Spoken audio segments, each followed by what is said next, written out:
Hello, everyone, and welcome back to another episode of the Draft Dogs. This is the third episode. No Liam, no Andrew today, so it's me and I'm Matt, and then we have Karan here. This is his first time. He'll probably be here a few times. He's one of our resident draft guys here on the T portal.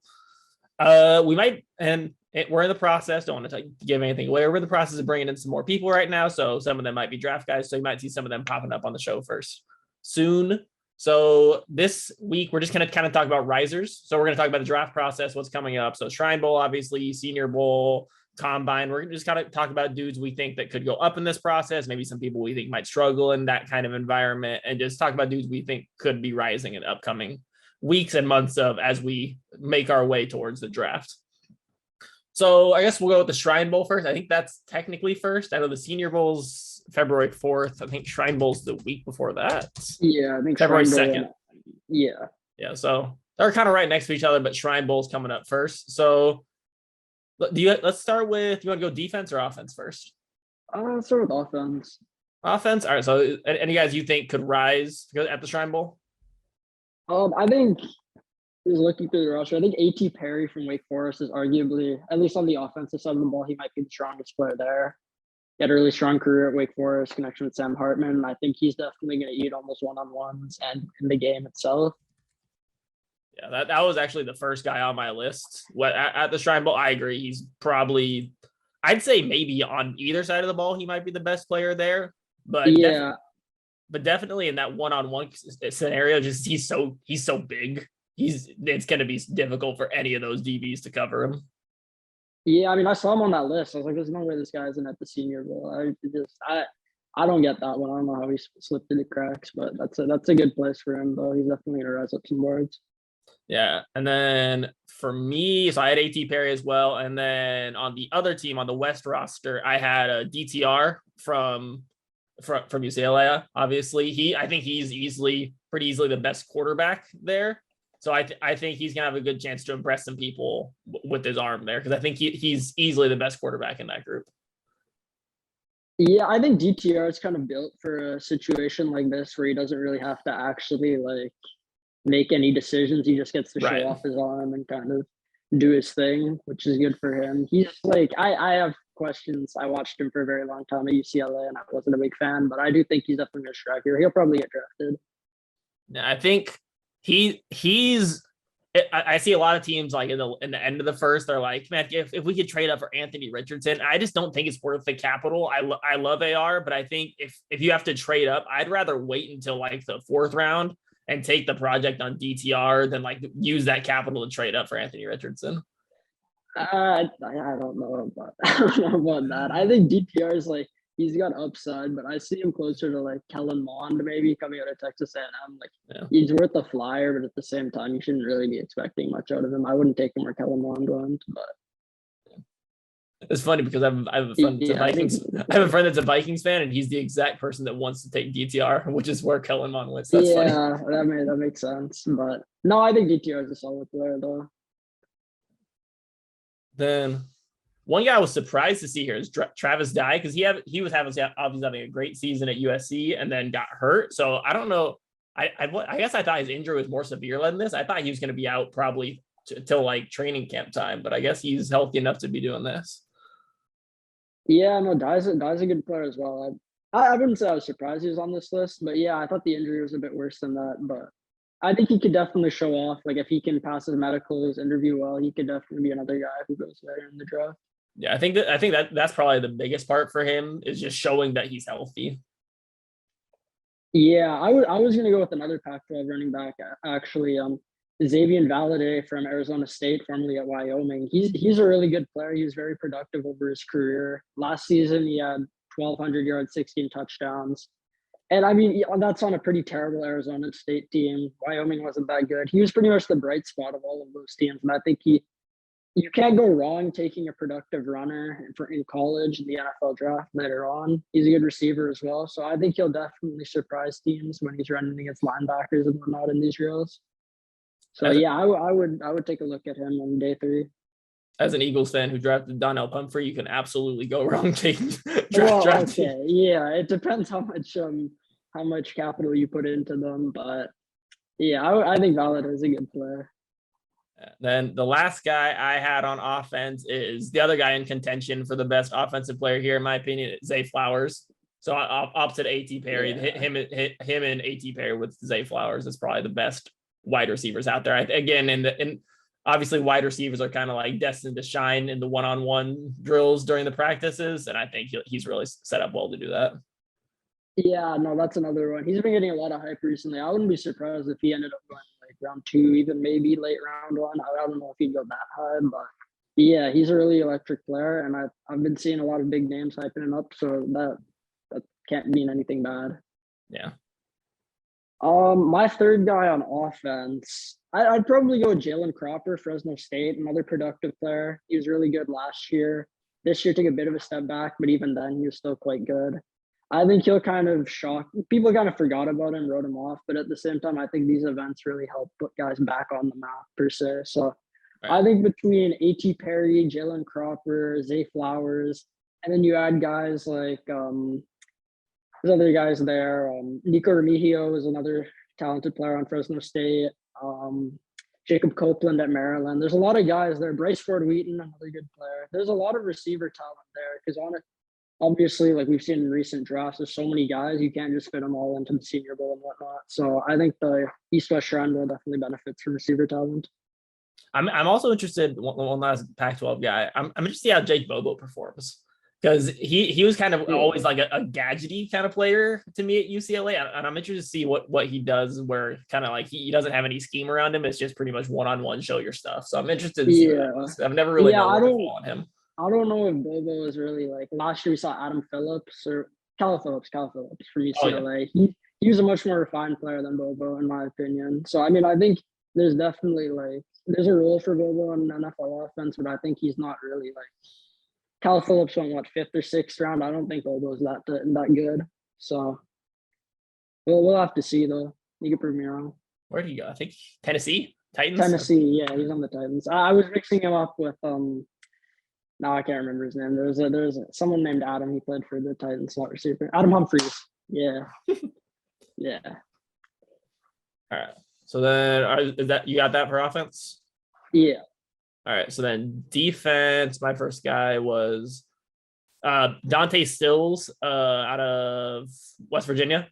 He's an interior D lineman. He has a lot of pass rush juice, which is always interesting for an interior D lineman. So I think in one-on-one drills, he's gonna have a good chance to show his finesse. He has a good finesse move and spin move. I think he has a good chance to shine his stuff there. So I think he's gonna do real well. I've seen a couple big draft guys hyping him up as well.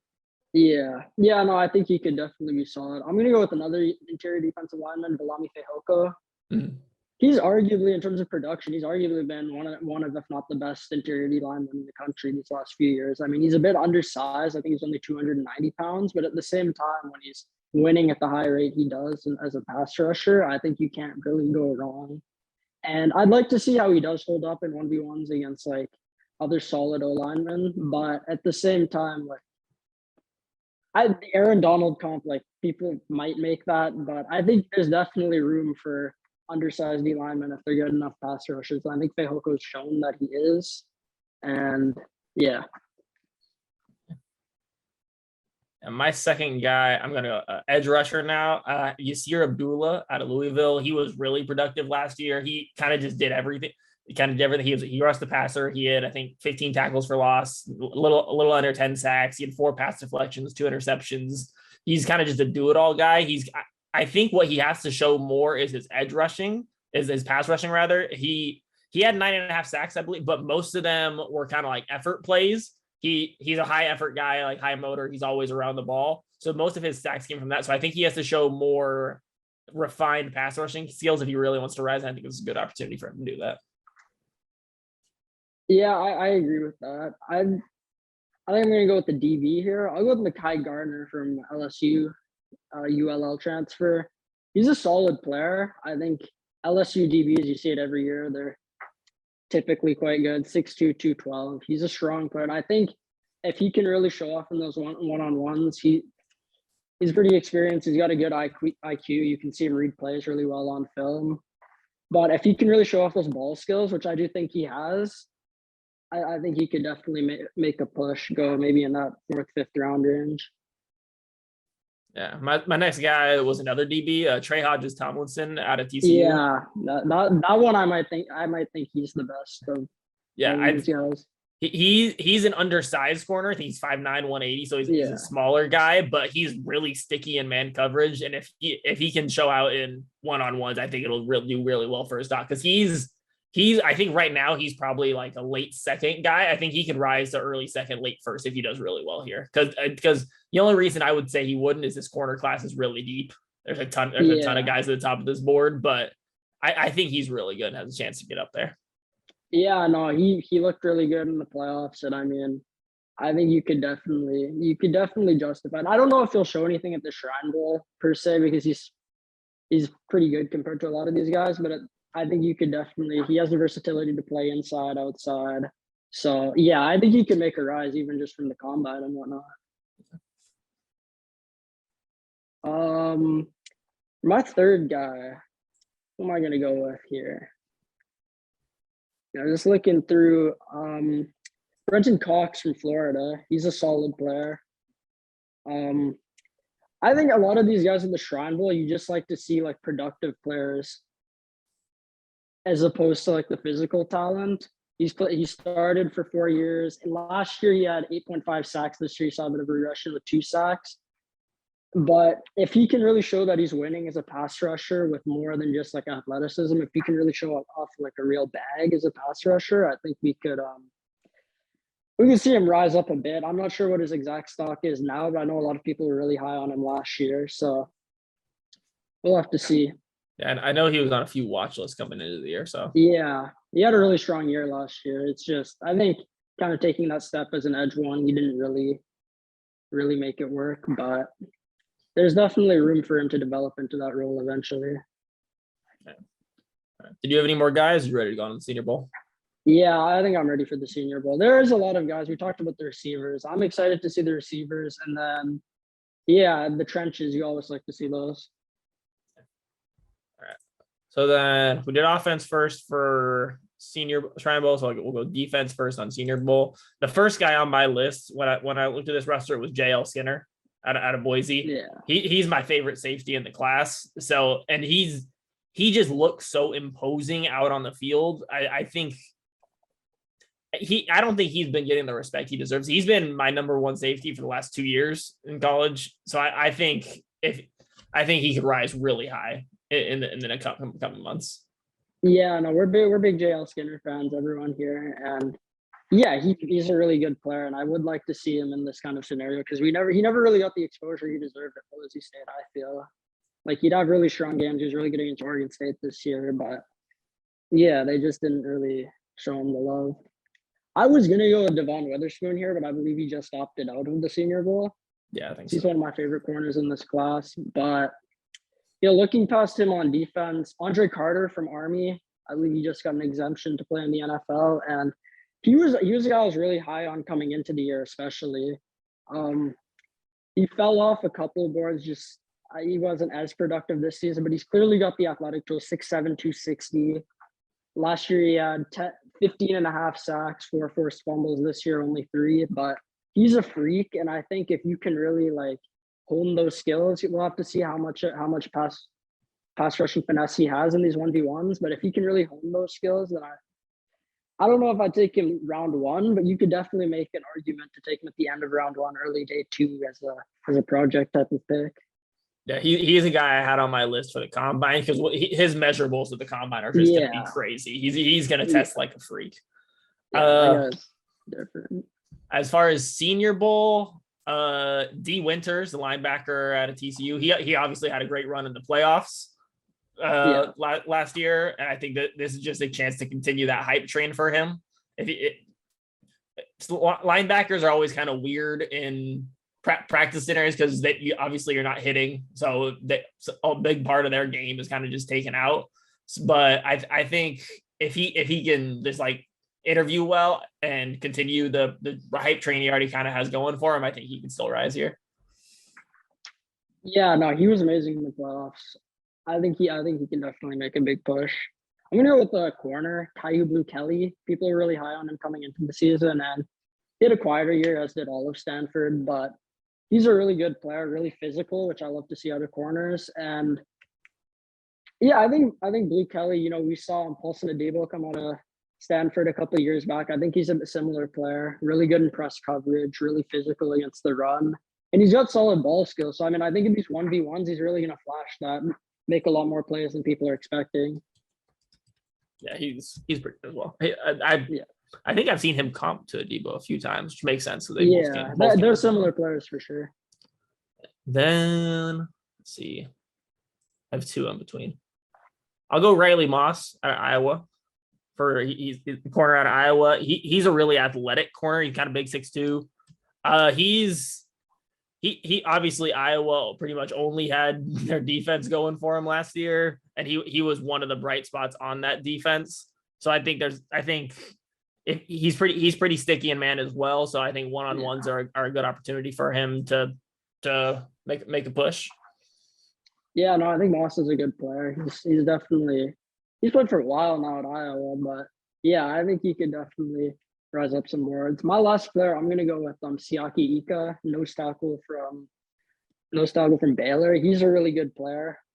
And I mean, I just want an excuse to talk about a guy who's 6'4", I believe, and 360 pounds. He's massive, and he can win pretty well too. Yeah, he's bench pressing like offensive lineman. I think if he's really running these guys back, because there's a lot of good offensive linemen at this game or in this bowl too. So I mean, if he's really consistently winning against these guys, I don't see why he can't be a solid player in the league. We see all these massive nose tackles. Jordan Davis last year, I don't think he's as good as Davis, but at the same time, I mean, he's as strong, as big.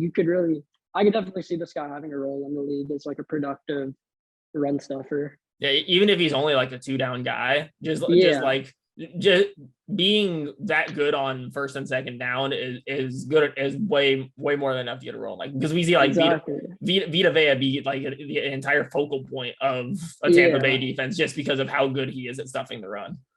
Yeah, exactly. So if you can bring him in like late day 2, early day 3, and kind of rotate him in to an already strong defensive line, I think he'll be a household name eventually. And then my last guy, I had 4 here on defense just because I just love Miami for some reason, even though they've done nothing to deserve that this year. Tyree Stevenson, he plays kind of corner and safety, more corner this year, more safety last year. But I think he had 2 picks this year, but he had 7 passes defense. So he gets to the ball a lot. So I think he has a good chance to make a push and make a rise, because being at Miami, the hype on him kind of dampened a bit this year just because of how bad they were this year. But I think there's a good chance some of their guys could shine in more individual scenarios. Yeah, no, there are a lot of DBs that I'd like to see. He's one of them. I'm going to go with my last guy. I think I'm going to go with Ivan Pace, linebacker from Clemson, formerly Miami of Ohio. He's an insanely good player. He's undersized for a linebacker. He's listed 6 foot, but I believe he'll probably come in like 5'10", 5'11". But I mean, he's incredible. He's a really strong run defender. He's quick, good reaction skills, and he's good sideline to sideline, which you love to see out of linebackers. I think if he can really show that his size isn't limiting his play in any facet, which it's possible it does, you never know. But if he's really able to show that he can win in coverage and also be a productive pass rusher, just off of his explosiveness, then I think he's definitely going to go higher than people expect. Because this linebacker class, I mean, it's kind of up for grabs really for that linebacker 1 spot. There's a couple of guys in that conversation, but at the same time, there's really 3-4 guys that I would include Pace in that could all be the linebacker 1. Yeah. So I guess we can shift over to offense now. Yeah. There's a lot of guys on offense that I like here. I'll go with someone that just gashed my team in the bowl game. I'll go with Tyjae Spears, who obviously had a massive game. Yeah, he's something in the bowl. He's really good and didn't get probably as much shine as he deserved at Tulane. Tulane had a great season last year, and he was a big part of that. He had a massive year. I think he's going to rise a lot, especially after the bowl. He kind of already has a little hype train growing. I think he's going to rise a lot in the coming months. Yeah, I agree. He had a really strong bowl game. And yeah, the stuff he was showing, I was like, what the heck? This guy's explosive. He's a powerful runner. Yeah, he's definitely going to have a chance. that's kind of what impressed me the most is his running. Because I knew how he was explosive, but his strength through contact was crazy. Yeah, no, he's got a great balance. I'm going to go into the trenches. I wrote about this guy recently in the FCS championship, but Cody Mock, I mean, that guy's insane. 6'6", 303. We've seen it for probably the last 3 years now. He's been mauling guys at the FCS level. I think he's better than the Northern Illinois tackle who went last year, Trevor Penning. I think he's a much more refined player. And if we can, there's questions obviously that are going to come up about strength of competition, but if he can go to the Senior Bowl and do the same thing Penning did and just win against guys who played in these Power 5 schools, then there's no reason he can't go at least round 2. I've seen some people mock him end of round 1. I'm not sure if he'll go there, but Mock's a really strong player. He could play tackle, he could play guard. I think he's definitely going to rise up some boards with a strong performance. Yeah, I think he's probably the best run blocker in this class. There's some questions to make about his like pass blocking, but in terms of run blocking, I think he's pretty much unquestionably the best run blocker in this draft. Yeah. I'm going to go into the trenches as well. And I'm going to look Andrew Voorhees. So at USC, he's one of the better interior O linemen in this class. And he's really athletic, which obviously O linemen and DBs are kind of, they're at a disadvantage in one drills. But the one thing that can kind of get around that is if you're a really athletic O lineman, because your speed's just not going to beat you. Like a guard going against the edge rusher, there's a disadvantage in his speed. I think he won't have that disadvantage. Yeah, I agree. I think Voorhees is a really good player. He just recently came on my radar. Like, I knew he was, but he recently came on my draft radar. I'm going to go with the receiver here. And the guy that I've wondered why he hasn't gotten hyped for a long time now, Xavier Hutchinson from Iowa State. I mean, he's been dominant pretty much for the last 3 years now. When I was watching, like, a couple of years ago when Brock Purdy was seen as, like, a top prospect, and even now when the Niners draft me, I'm a Niners fan. I was watching these, like, I was rewatching some of his games, and I mean, every time he threw a jump ball, it felt like number 8 came down with it. Xavier Hutchinson's a really good player. He's not the most athletic receiver. He's not going to beat you with the speed, but in terms of technique and how refined he is, he's a great route runner. He's very physical, and he attacks the ball very well. So, I mean, between that and how productive he's been, I don't see why he can't rise with the strong one-on-one performance.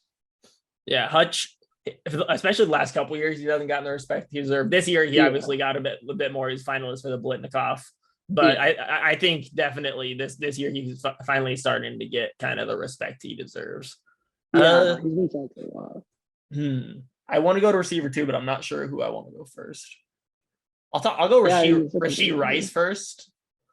He had a phenomenal year this year. He was like on like record-setting pace for the first half of the season. Yeah, but then he was playing injured pretty much all season, and that injury finally started to catch up with him. But I think if he's fully healthy, that's kind of be the biggest thing from the show here is make sure he's fully healthy. If he's fully healthy, he has all the tools you need to dominate it in the one-on-ones. Yeah, no, he's a solid player. I'm gonna go here with the guy that I've seen a couple of people talking about him recently, but he wasn't really on my radar. I don't think he's on a lot of people's radars either. Andre Arcivas from Princeton. Really the mega sleeper. Well, I'm probably not now mega sleeper, but he is a massive sleeper coming into this draft. He's 6'3", 200. There's been reports he's running 4'1" to 4'2". He broke the FCS record for a 60-meter dash, I believe. He's an insane athlete. And I mean, this will be our first chance to really see how good he is as an actual receiver in terms of route running and whatnot. But his production was insane at Princeton. He reminds me a bit, just from the very little I've watched, of Christian Watson last year. I'm not sure if he's as good of a athlete at the ballpoint, but he's a really strong player nonetheless. And I would really like to see how his athleticism translates. Because on paper, I mean, 6'3", 200, one of the fastest players in the NFL from what they're saying. I mean, he'll definitely go higher than I think people. Well, yeah, I think he'll just go pretty high because people don't really have him on their radars at all right now. Yeah, he was the next guy on my list. Christian Watson was the exact guy I was thinking of from last because he came into the draft. Watson came into the draft kind of process with being almost an unknown just because at NDSU, obviously they're not throwing the ball that much. But he just kind of blew people away in the testing process. I think he has a good chance to do the same kind of thing. Yeah, exactly. Then let's see, my last guy. I had another receiver. I'm gonna go Dontavion Wicks out of UVA. UVA's offense kind of took a downturn this year. They were one of the more explosive offenses in the nation last year, and then Brendan Armstrong just kind of didn't return to those heights. But anywhere close to them. Yeah. But Dontavio is explosive deep ball receiver. He wins a lot on go balls, and I think that he has a good chance to rise because him and Keaton Thompson is Keaton Thompson even in? Did he declare? Yeah, I can't imagine he has eligibility, does he? Not sure. In the draft, but I don't think I don't think he's at any bowls or anything But him and Keaton Thompson, both of them just kind of had big down years. Both of them were expected to be kind of highly ranked, like statistical rated players at their position, and just kind of didn't live up to that because of how bad UVA's offense was. I think Dontavion Wicks is a good chance to rise. Yeah, no, Wicks is a guy that I really liked last year. I haven't really kept up with him this year, but I'm excited to kind of see him back in the spotlight and have a chance. You didn't miss much. Yeah. There's a couple other guys. Tank Dell is one that he's a pretty big name. I don't know if he's gonna. I think he'd be more of a faller for me. I mean, I was looking over his physical build. I mean, 100. I believe he's 160 pounds. I don't know if he's really. We'll have to see. This will be our first chance to see if he can win against corners and press. Because at 160, I don't think that's really going to translate. But we'll see. Because he was very productive at Houston. Honestly, I thought he was really good with the ball in his hands. There's probably a role for him there, but I'm not sure. Yeah, he's going to be interesting to see where he goes. I think in order for him to be productive in the league, he has to go somewhere with like a creative OC. Because I don't think you can just throw him out there as just your one-on-one receiver, go win.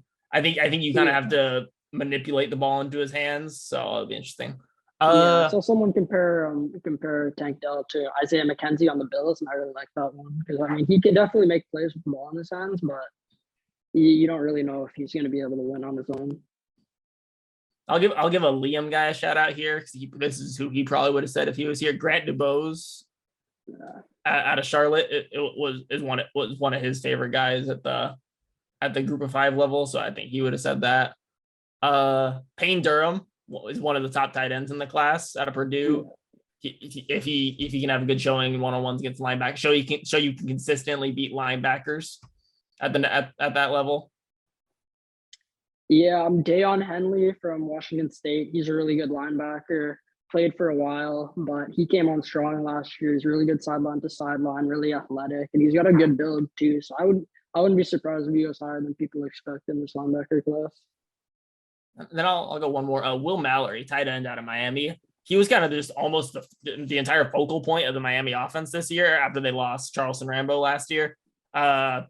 He was in the games I did watch before Tyler and I got benched. Will Mallory was pretty much the only person on offense making plays. So I think if he can show that he can continue to consistently beat people one-on-one, I think he has a good chance to rise a little bit.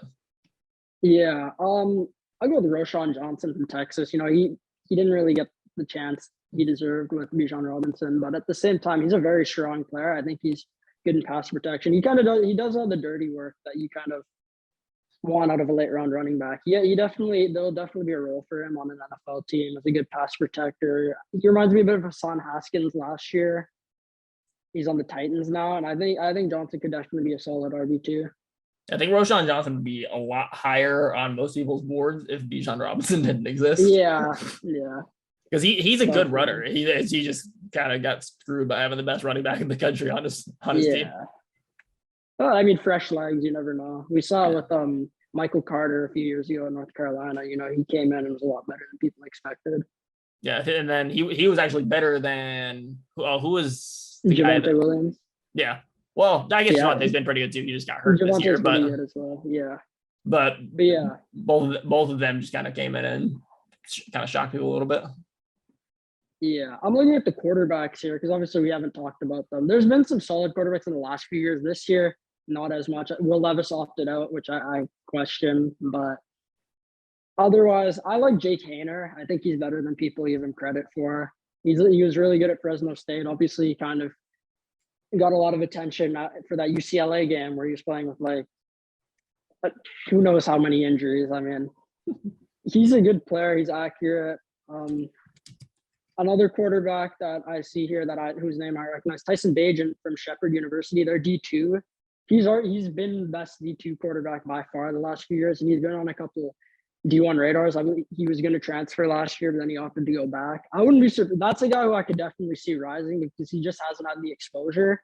But from what I've seen, he's a solid quarterback. He throws the ball well. Last year, we saw a couple of guys. EJ Perry was one of them. He didn't end up getting drafted, but I think Bagent's better than EJ Perry. We could see him rise up some boards. Yeah. The one guy I'd be interested to see, have they announced it? Because I know Jim Nagy was talking about trying to get Stetson Bennett there. Has he announced as coming in yet? I believe I believe he at least got an invite. I imagine he's getting it. Yeah. Other than that, this is definitely kind of their worst, the Senior Bowl's worst year at quarterback in a little bit. Yeah, there's just a lot of at the top. Those guys don't really need to prove it. Levis, I really would have liked to see, but he opted out. Former Vikings GM Rick Spielman was recently. I saw him on a podcast earlier today. He was talking about how Will Levis opting out was very concerning. What he said was, "What does he have to hide?" And I have the same question because in theory, a guy with his arm, which is undeniably quite good, should not really be opting out of this. Like, why should he not want to sling the ball? We saw Justin Herbert go a few years ago. It just doesn't make sense to me, really. I agree. This probably would have been it would have been a lot better for him to be here, but I understand why he did it just because of the doubts I have about Will Levis. Yeah, I understand. If he doesn't throw at the combine, I'll definitely be concerned. But for now, it's whatever. Yeah, because he's kind of just he's getting enough hype as it is in general from every draft guy, pretty much for some reason. I don't know. We're talking about this guy going first overall with like all the questions about him, which is like whatever. I don't agree, but at the same time, like at least he should be coming out to the Senior Bowl. How Mac Jones came out to the Senior Bowl after he was much better than Will Levis was when he came. Joe Burrow came to the Senior Bowl. Yeah, Joe Burrow came. Just at least come for the I don't know, man. Let's see with that. All right, ready to move on to the combine? Yeah, for sure. Yeah, so. Combine, obviously, guys are going to rise because they're just going to test like freaks. So Andre Carter was my first one. We already kind of talked about him. My next one was linebacker at Auburn, Owen Popo. He's been clocked at running into like the low 4.3s. So I think he has a chance to break. Oh, who was it? They're brothers. They both played. It was the guy with only had one hand. Oh, the Griffin brothers. Yeah, Shaquem Griffin. He ran a 4.38, which is the fastest speed for a linebacker. I think he's a good chance to break that record. He benches well too. I think he was clocked at. He was like they said his max bench was 525, 550. Yeah. So I think he has a good chance to make a really strong showing at the combine and just test like a freak. Yeah, I think a guy that I've been paying attention to recently, probably the prospect I've watched the most, Tyree Wilson from Texas Tech. He's a freak. He's gonna go top 10 for sure, I think. And it's not solely off of his athletic traits. It's definitely like being 6'7", 275, I believe. Like you can't really. We have to see that guy physically test because he seems to be very fast for his size. He's just very fast objectively.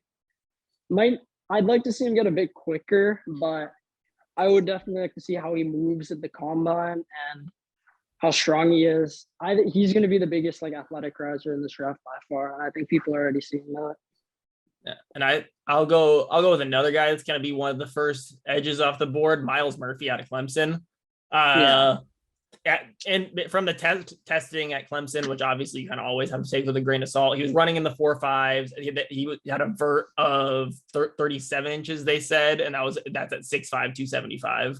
And I think already he's just shown with what he has, just in terms of the skills on the field, has been really good. If he tests well, he's gonna be able to make a push for top 10, top 5. Yeah, no, I could definitely see that happening. Um, there's a couple of guys that I'm a bit skeptical of going into the combine. I don't know if you want to talk about those now, but another guy that I'm excited to see is Josh Downs. I think he's one of the fastest players in this draft in terms of game speed, and I think if he runs a 40, he could definitely hit that 4.3s range.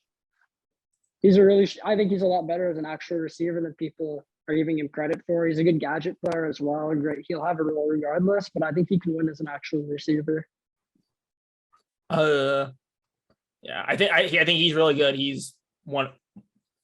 I think what his crazy thing in the testing is going to be. I think he's going to do really well in like the shuttle and the agility drills because his change of direction is crazy. He's really ridiculous. good. He's really good with the ball in his hands.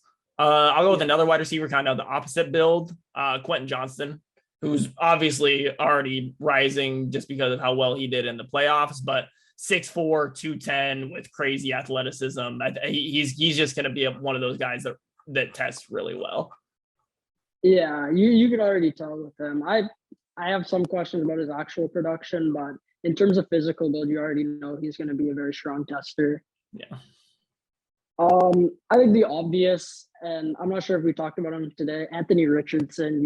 Just seeing that guy spin it and also run the physical testing, which I don't know if he will, but I'd imagine he'll give it a try at either his pro day or the combine. Yeah, I think his physical tools are ridiculous. He's a good runner. I wouldn't say he's the fastest QB, but he's got very good strides, and he's a powerful runner as well. I wouldn't be surprised if he does the bench press. He could probably put up a couple of reps. Yeah, in terms of quarterbacks, I think he's easily like the best like practice guy in terms of if you watch him with no pads on, he's gonna look the best just because of his physical traits. Yeah, no, he's gonna have a good time if he does throw.